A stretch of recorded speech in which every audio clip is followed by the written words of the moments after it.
Welcome to Queerguru TV, and we're so excited to be able to talk to you about your groundbreaking role in ABC's The Good Doctor. So, can you tell us something about it without giving it all away? So my character, his name is Rio Gutierrez. He is a transgender man, and he's in a relationship with another man. So he's gay. He is a gay trans man, and he also happens to be pregnant, but he does not know at first that he is pregnant. So it's a very emotional episode, and also very educational episode, um, because on top of being pregnant, Rio also has some other medical issues, and so there comes this big decision of, okay, well, what do we do? Do we keep the baby or not? Because we need to save your life. It's mainstream ABC TV, and I called it groundbreaking. Is that how you consider it too? I would agree with you, because it's not, the trans narrative. There aren't a whole lot of stories out there, and this is a very you don't hear this narrative really be told anywhere. So I think it's huge that this story is being told. Can we talk a little about the casting process? Was it always ABC's intention to cast a transgender actor? Do you know? I believe that I believe the option was they wanted a transgender actor to play the role, but if they couldn't, then I think they would have gone with someone else. But their preference was, we would like a trans actor to play this character. Take the news when you found out you got the part. So thrilled. I was so excited, because I was really looking forward to helping tell this story, to become this character, and also because I felt like there were aspects of it that I really related to as a trans person, and I thought that this would help in a way tell part of my story, and tell the story of other trans individuals. We should give ABC credit here because they avoided all the stereotypes and made your character a fully rounded, very authentic transgender person. Now, we believe that visibility helps the cause for acceptance and for rights. Is that something you believe too? Absolutely. Honestly, like, seeing someone that you can relate to Yeah. is huge. It gives you for me, it gives me hope whenever I see a trans individual in the media. It gives me hope, for a future, for success, for happiness. So absolutely. There's a whole controversy in the LGBT community about people playing gay for pay and vice versa. Do you also, or I don't know where you stand on this, but do you also audition for straight cisgender roles as well? Yes, well, and I am straight. I audition for all parts, whether they're straight or gay or bisexual or whatever the sexual orientation is, and then also, whether it's cisgender or transgender. I think it's important that trans individuals, have the opportunity to play all kinds of roles. That Mhm. we shouldn't just be stuck only playing trans roles, Yeah. especially because there's just not very many of those roles being written. Can we go back into your journey into acting and how that came about? I've been acting since I was a child. Also, just every day I acted, for my transition, because I was always dressing up and playing a part and trying to fit in, and I, you know, was not genuinely being myself for 21 years. So I was kind of acting every day anyway, but I was participating in musicals and plays when I was younger, but I didn't really get into it until, honestly, a couple of years ago.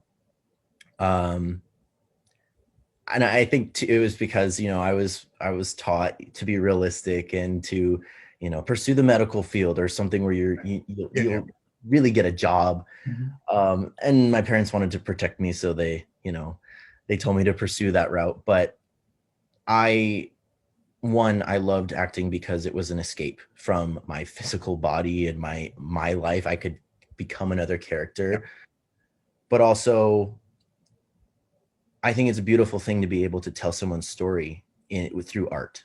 And I wanted to be able to do that, and to take people out of their world for 45 minutes, an hour, 2 hours, put them in mine, and then help them just like de-stress from the world or understand someone else's perspective. Let me just talk about your family for a moment, because you had this wonderful story about discovering who you all were. My whole life, and my father's life, we didn't know who my grandfather was, my dad's dad. Mm-hmm. And so on his birth certificate, my grandma just wrote down Claren. So we just assumed that was, the name that we were given, even though we were like, that doesn't feel right. It doesn't match. It doesn't feel like Claren. What is that? But a couple years ago, my dad took the 23andMe test, and we ended up finding a whole side of our family that we had no idea that they even existed. And we ended up finding my dad's dad, my grandfather, and we got to meet all of them, and we discovered that our last name should have been Preciado. So we met the whole Preciado side of the family. They're wonderful. Process of changing my last name legally to Preciado. Emmett, you come across full of confidence, energy, and self-assurance, and very comfortable in your own skin. But did you have problems with your transition? Was it traumas that you've now worked through? Yeah, no, it was not easy at all. Especially because I feel like at the beginning of your transition, you feel like you just have such a long way to go to get to where you want to be. And I've struggled with gender dysphoria for years, and I still struggle with it to this day. So it's not, that hasn't completely gone away, because there's still parts of my body that I get very uncomfortable with.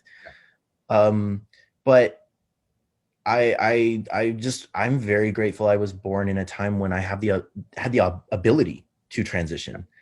Whether you like it or not, or really acknowledge it, you're becoming a role model for the next generation of transgender people who have to fight their battles to get where you are as well.